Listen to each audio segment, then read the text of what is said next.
All right, can you guys hear me? Everything good to go? All right, great. Let's get started. So my name is Vesa. Hello, everyone. Not MasterCard, the other card, basically. So here's a little talk I did for earlier, and I'd like to tell you guys as well. So a couple lessons I learned when I was deploying an application to production with Vaadin a couple of years ago. So first, I'd like to start with a question. What motivates you? What motivates you guys? Anybody? Any comments? Oracle motivates you. All right. Interesting. So that's the question I started. For me, it was new and shiny back in the day. So this is me, 2 years old. I was in a computer fair that my father took me in '84, June. I got to see my first computer. I'd like to say that I remember that, but I'd be lying because I was 2. I didn't remember that at all. Anyways, I got to see things like that, which seemed pretty interesting. Also, I was playing games like this at my friend's place. I was really jealous because I didn't have a computer at that time. But then, lo and behold, the computer of the Republic arrived at my home when I was 8 years old in 1990. And it was a magical device. As you used it, you can play games with that device, but the most magical thing about it is this. This is last week. I put it in front of my son, just threw it on the living room table, and I wanted to see what happens with that. So, and also put this book in front of him.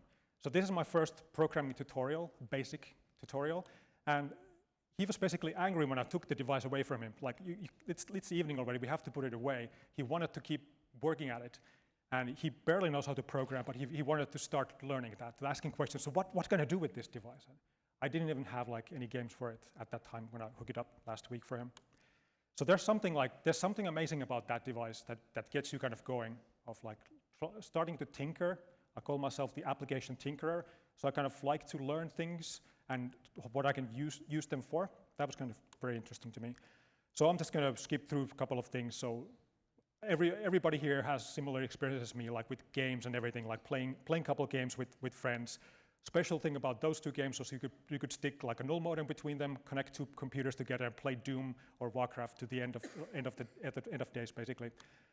Connect with kind of like phone lines to BBSs, download software, use the phone line for the whole family until like from 5 p.m. to the wee hours. Only cost 50 pennies in Finnish.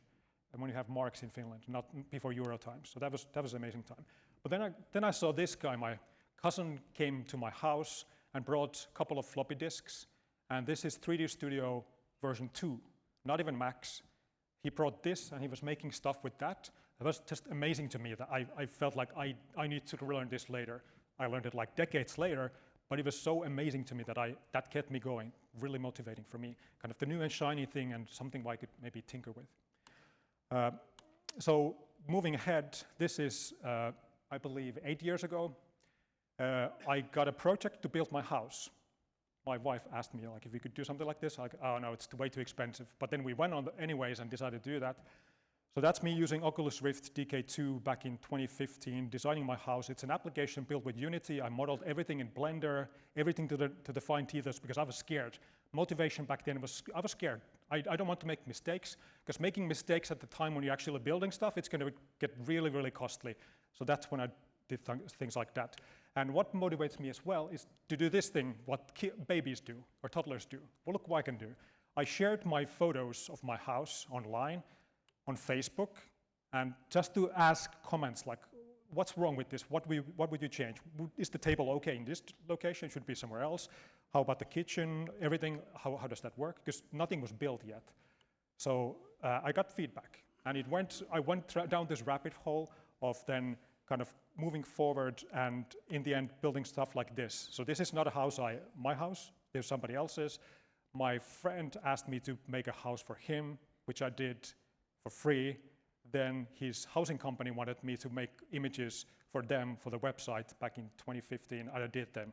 I got like 1,000 euros for this work, and I realized I don't want to do this for a living. That's not for me. I want to tinker just for myself.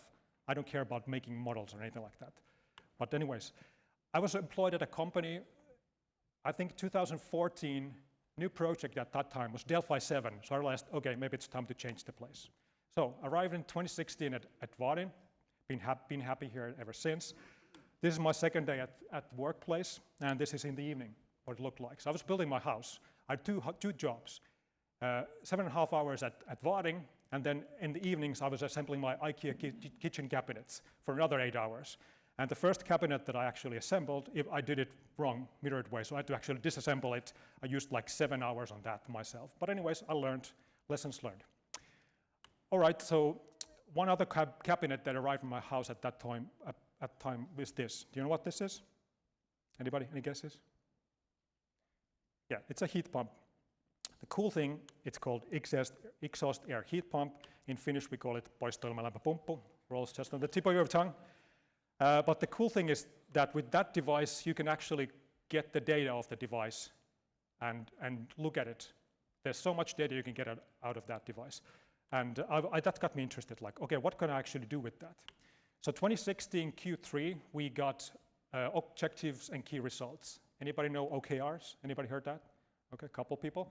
So what that is, it's something that you kind of direct your company towards some common goals, and you make kind of key results that kind of define what is good. And we had the key result that, hey, there's this thing called Hummingbird project, which now is called Vaadin Flow. You should learn front end. I was like, all right, let's learn front end. So what I did is I used in my previous company React. So I wanted to see that heat pump data in an application. So the sound maybe rings a bell. So I did just that.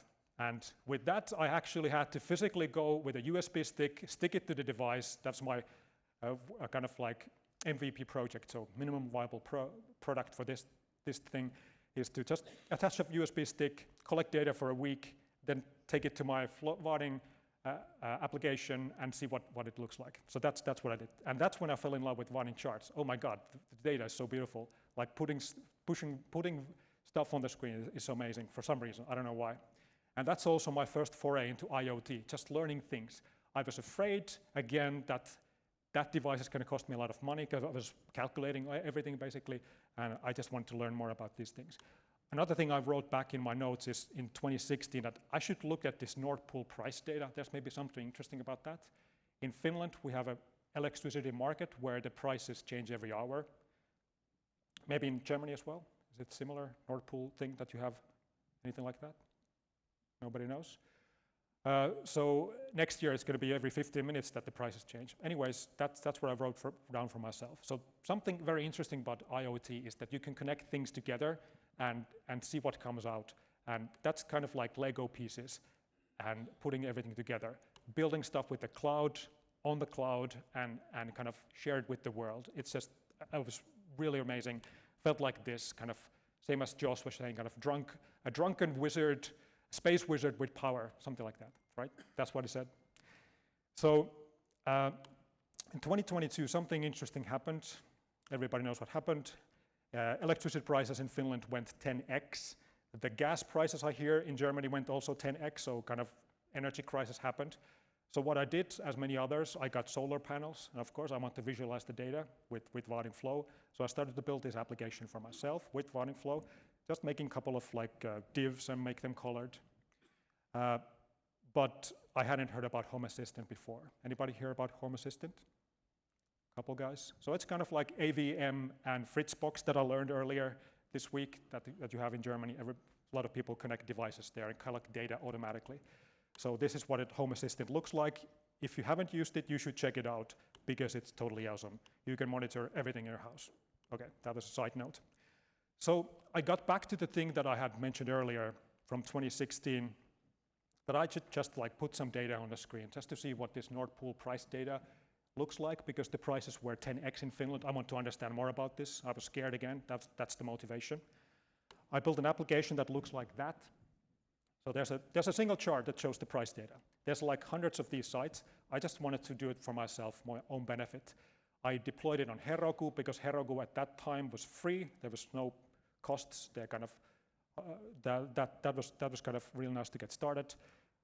There was no SSL at the start, but I just like shared it with everybody at Vaadin in an event we call Community Focus, where we kind of built stuff with Vaadin, and that was the thing I built just that week.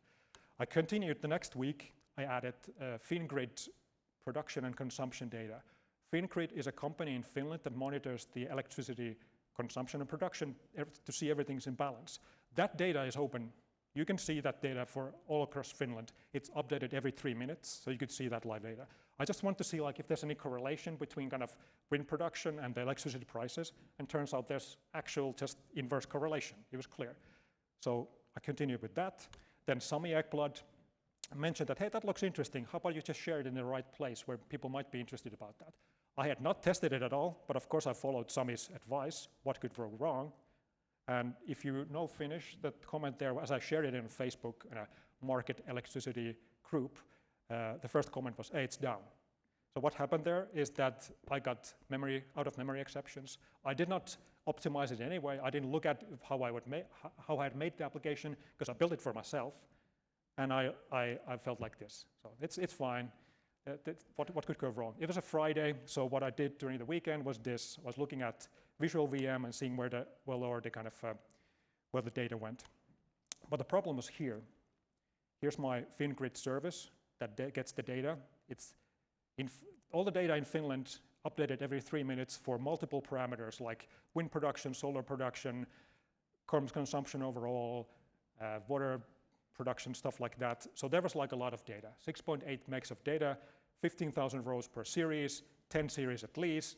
And when you kind of multiply everything together, then you have the amount of kind of traffic I had, which was, I think, like 2,000 people joining or something like that. It just out of memory, because Heroku had 512 megabytes of memory. So it just didn't fit there.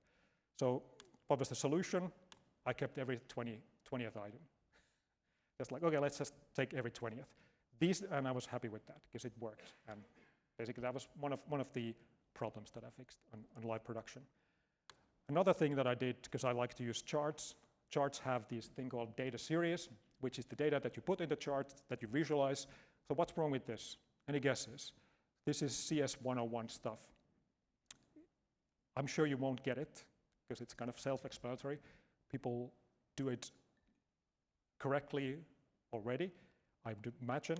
When you have data series like this that you're sticking in field variables, you're kind of retaining that memory. It doesn't get deallocated at all. So fix was to get rid of those. And with those couple of fixes, I was then able to kind of scale my application.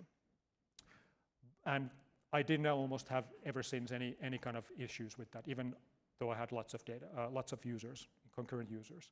So does it scale? Well, I checked last night, because I want to make a presentation for you guys. Does the application actually scale? So I finally tested it. And so I tested with 100 users, 1 minute ramp-up time, worked fine. This is with 2 GB of memory for JVM. How about 1,000 users? Okay, with Gatling, it seems to be working. All right, but then if I put 10,000 users ramped up in 1 minute, then it gets a KO. So that means Gatling wins and JVM loses. That 2 GB of memory. And the errors were essentially out of memory, and Visual VM looked like this. So it was out of heap. How about if we put 4 GB? So 10,000 users, that works fine. You can see the session size at this point. You can see that for 10,000 users, the session size essentially is 1.28 megabytes. So similar to what Leif was mentioning yesterday. That's about how much it takes. And looking at it in more detail, you can see that the data series is just bonkers. So like 855 megabytes of data for 10,000 users. So Matti has made a light chart add-on that you could actually use to get rid of this limitation. So it just pushes the data out there, doesn't retain that in any ways. But I chose not to use it. There was a small issue that I don't remember what it was that caused me some problems in the production. I decided, let's just go with Vaadin chart. It works. There's no harm in that because the application works. So let's see if we continue with the 20,000 users with 1 minute and 4 GB out of memory again. All right, and the exception looks pretty much the same, or maybe slightly different. So maybe there's something else going on with threads, possibly.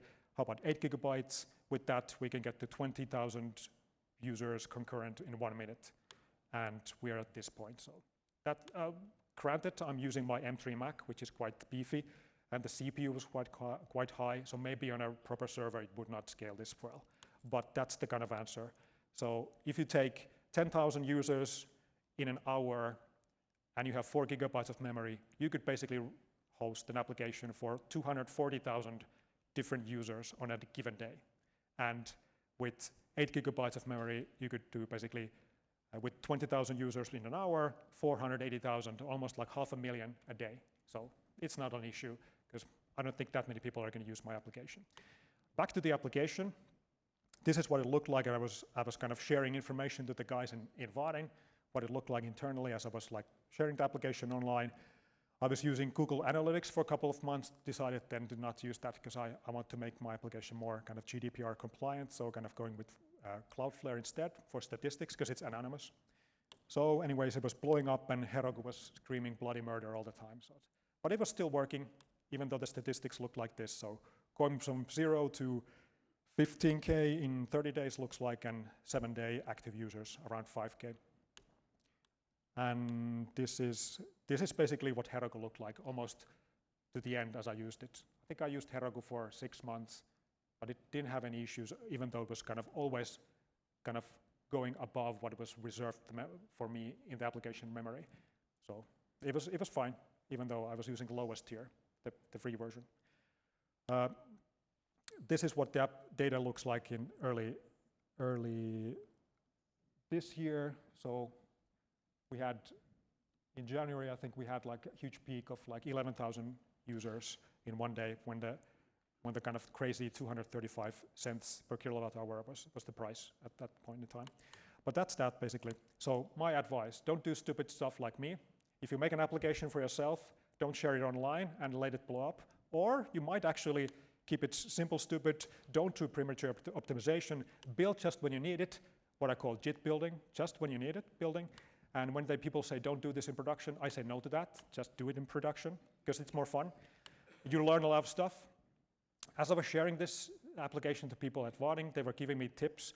You should put like something like this, that it's built at Vaadin. I added that. David said you should have like a license for the project, because it was open source. Everything I did is open source, so you can check it out. I put an MIT license, because I like permissive licenses. Matti back there mentioned that, hey, you should put like a fork me on GitHub so people know it's on GitHub. I added that. And then David and Sami both said, hey, there needs to be a button where you can kind of like give you some money, buy me a coffee thing. I did that. After 15 minutes, I did it like 10 o'clock or 11 o'clock on one Sunday. Somebody paid me my first euro. I was like, oh my God, I actually made a euro like building this application. I was ecstatic. I got some ads as well. The electricity company that I use is this. I asked them if they would like to have ads on the app, and they said, yeah, why not? So they're paying me actually now to host that, and I'm paying them back a little bit about the electricity. So it's kind of going back and forth. And after next week, I have a live stream first time with these guys, because I just want to talk to them and learn more about this area. I have no other goal other than just like, let's see where it happens. Let's see where that avenue goes. I didn't like the 3D modeling part in the end to make kind of like do that for other people, but maybe this thing, live streaming, could be something. So I'll just check it out and see what it is. So I haven't mentioned the app or showed the application yet. It looks like this. It can be installed as a progressive web application. I started it from start.vaadin.com. Looks like this. There's multiple different views. In the first view, you can see the kind of in the blue, the electricity price in Finland in different hours. Purple, you can see the wind production estimate, and you can guess like the next day on this day is going to be cheap because there's more wind power essentially.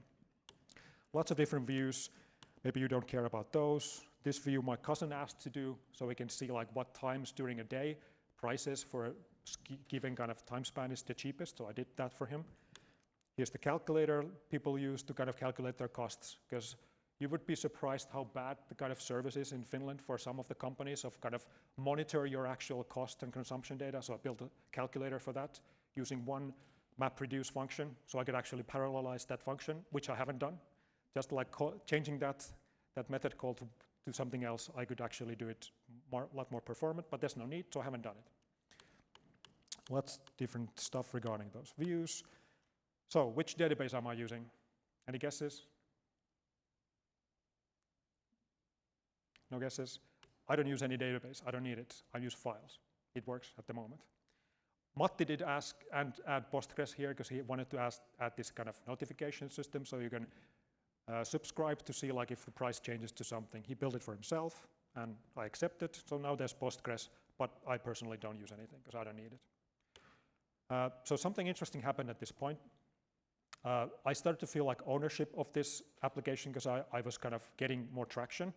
I never had much of GitHub activity, but that changed in 2022, October, because I was scared of like losing money, and I wanted to kind of see how this, if I could optimize the usage. So then it looked like that in 2023. There was pauses because I want to watch Netflix with the wife as well. So I was not always working on this one thing, but you know, every once in a while you get back to this.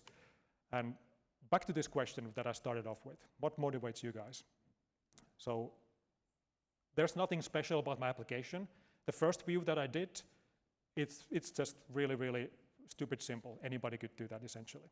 So my question as well is, what kind of hobby projects or pet projects do you have in your drawers that you could pick up? Or even better yet, because it's always fun to start something new, what could you start? And then what could you feed commit a day to keep it alive so it doesn't die off? Like look at just those puppy dog eyes. Don't you just want to feed it something? Commit. That's what I did. I could, like, if you look at this thing, I was basically just challenging myself. Can I make a commit a day and see what happens? In a couple of weeks, I could see that I actually had done something between the version upgrades and so on. So it was rewarding. So I'd just encourage you to kind of try this. Just do something. It doesn't have to be anything special. It can be just like, you know, making training programs for gyms. If you're running your life on spreadsheets, you could maybe do something with that. Build your own content platform with Vue.js. Someone mentioned that. Or just visualize data with Flow, because that's fun as well. Anything, basically. Okay, more to the nitty-gritty details. So why did I use Vaadin Flow? I work at Vaadin. I know the technology inside and out. So that's my answer. But why do you guys use Flow? Why do you like to use Flow? Is it the kind of common language, back end and front end, or? Okay.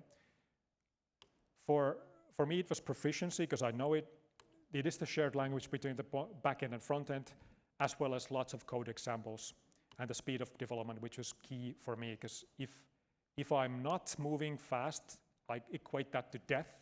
If there's no progress, it basically stops. That's with everything in life, essentially. So have to be going forward all the time.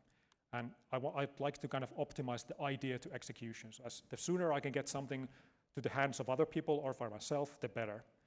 And now we get to the AI factor, because every talk is going to have about this.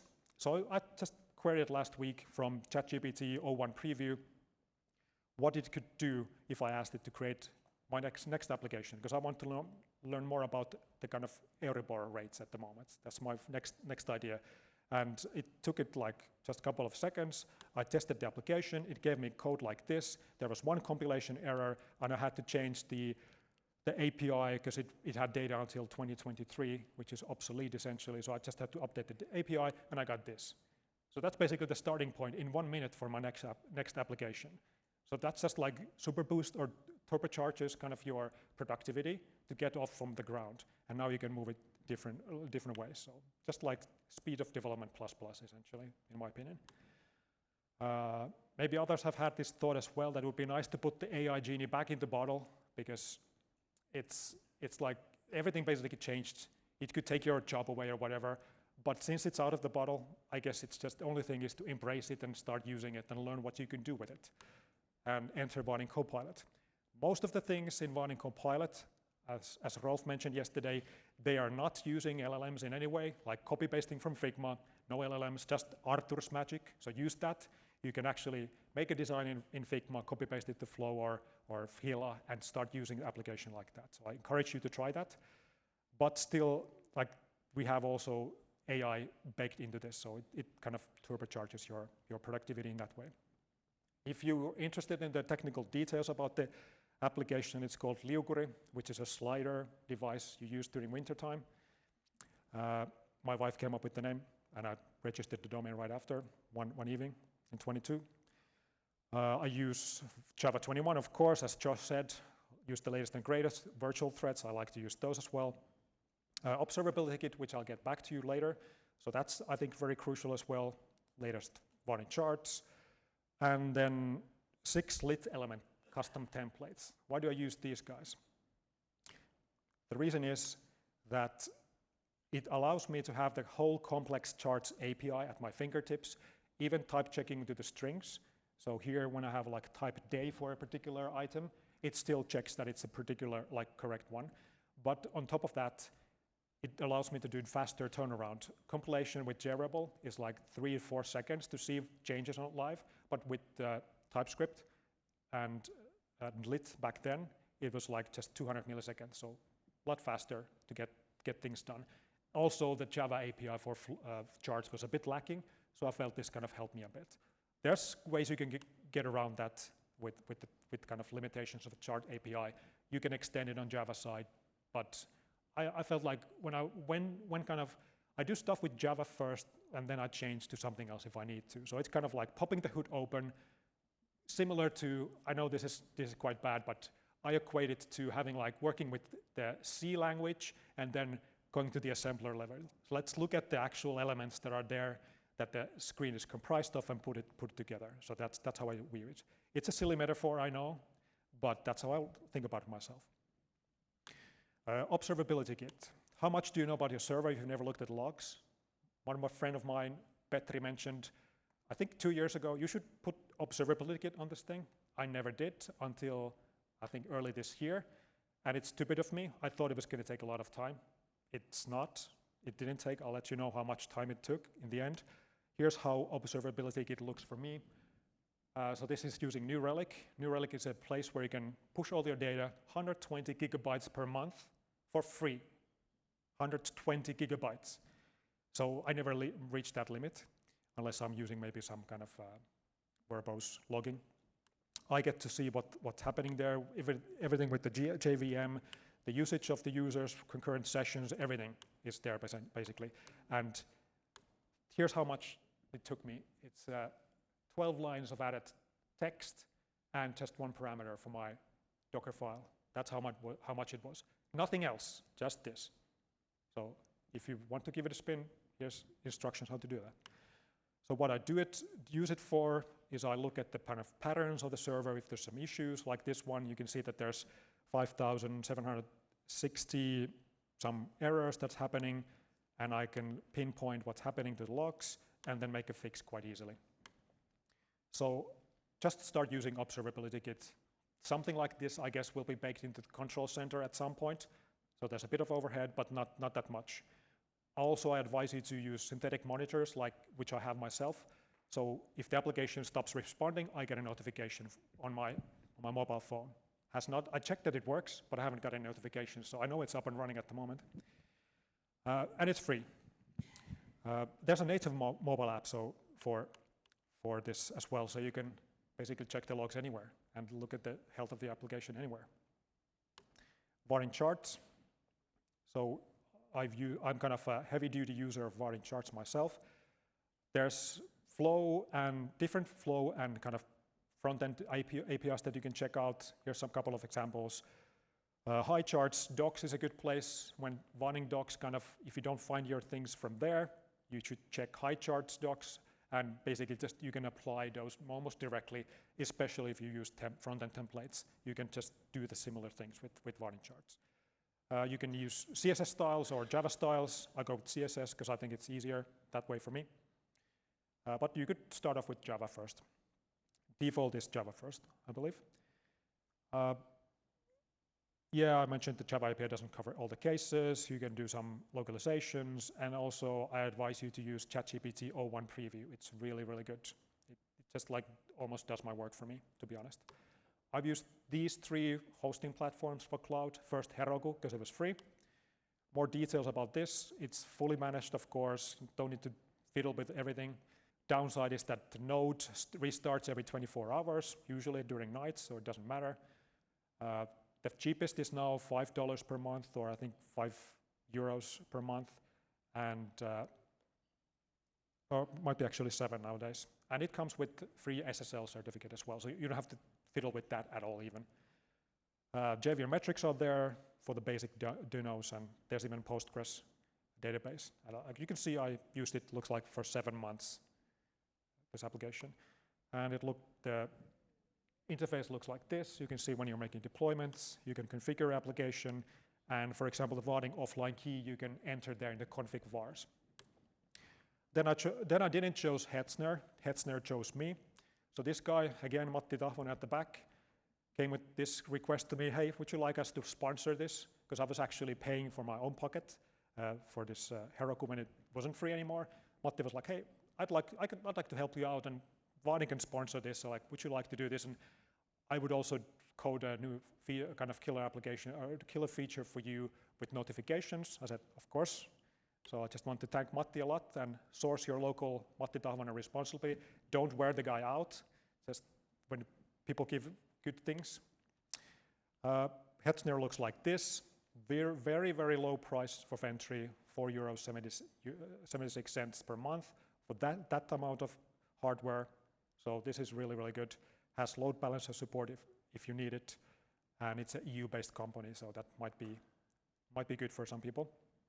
I used it for about a year. Details how to run Hetzner, won't go into details. You can check these slides later on. That's maybe not so interesting.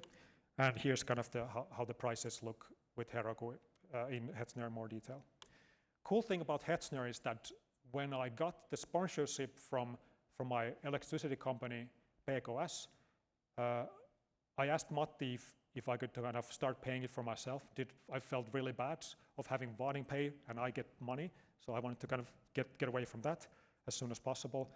And you can actually transfer server in Hetzner from one account to another, which is pretty amazing. Matti told me that's possible. I didn't believe it, but yes, it works. So I kind of shut down Matti's server and continue with my own, with his setup essentially. But then UpCloud happened. This guy, Tomi Kokkola, thank you Tomi, asked me, hey, would you like a sponsorship? It's free. I was like, okay, this is the Finnish dream of free buckets. I cannot say no, so I said yes.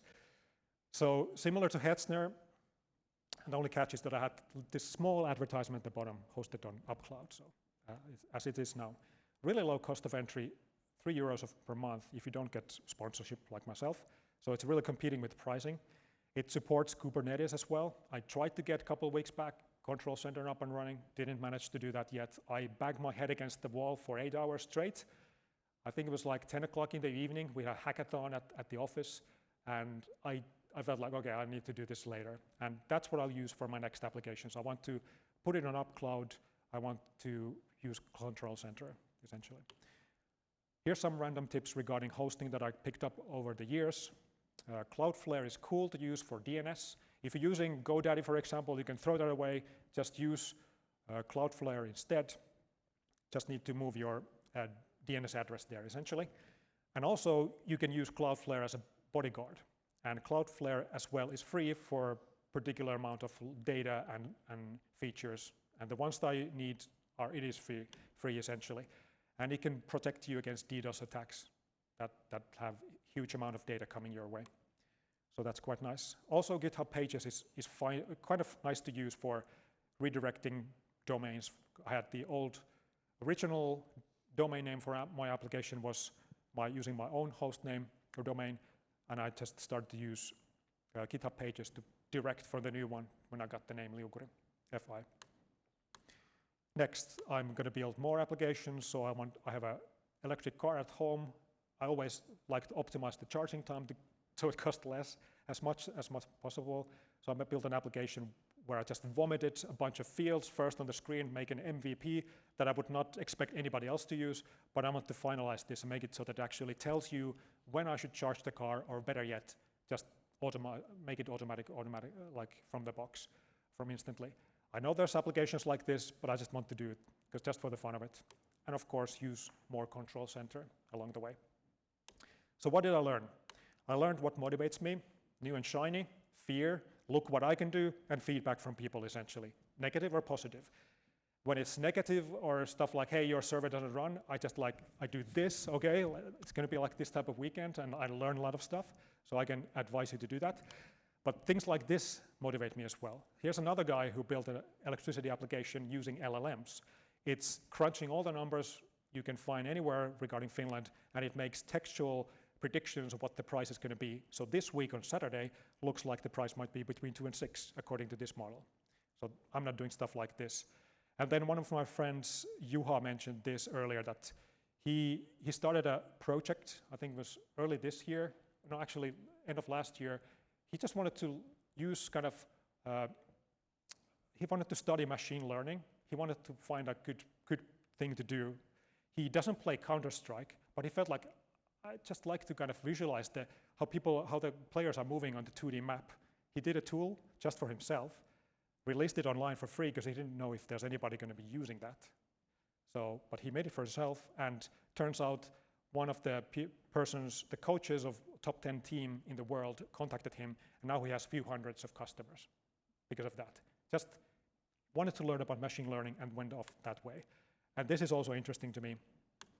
He mentioned that we are entering the era of company of one, so you can kind of build Slack for kind of veterinary clinics or Salesforce for plumbers. There's so many possibilities, and we are the guys who can actually build it because we have now the tools for us, the cloud, the Docker, Kubernetes, IoT, AI, of course, everything that we bring from Vaadin as well. And if you have, back in the day when we were the IT guy, everybody asked you, can you fix our computers? I predict people are asking now next, hey, can you make an app for me? It's so simple, you know, it takes you to 5 minutes. Could you do that? So my ask for you is now just build stuff. Don't do it for others unless you really want to, but start from small, do it for yourself, share it online, let's see what happens. Here's all the code online you can find on GitHub, and yes, I did build my kitchen in the end. That's it, thank you.